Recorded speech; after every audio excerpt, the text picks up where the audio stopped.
High বন্ধুরা, ভালো আছো? আজ যে নতুন কাপ্তান নিয়ে এসেছি, দেখো। পম দেওয়া কাপ্তান, শর্ট কাপ্তান, কলমকারি কাজ আছে।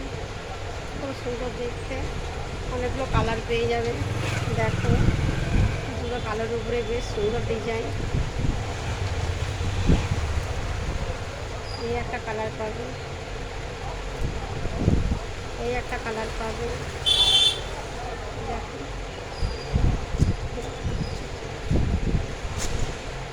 এই একটা কালার পাবে, আর এই একটা কালার পাবে। দেখো, এরকম কলমকারি কাজ করা, সুন্দর পম দেওয়া আছে, লম্বা, দেখতে খুব সুন্দর। কার যদি ইচ্ছে লাগে আমাকে হোয়াটসঅ্যাপে বুকিং করবে। আমার নাম্বার হলো 6295878081। লম্বা কাপ্তান, শর্ট কাপ্তান সব কিছুই আছে। আর লাইক কমেন্ট শেয়ার করবে, সাবস্ক্রাইব করবে ভিডিওটা আমার। ঠিক আছে, গুড নাইট, রাখছি, ভালো থাকো।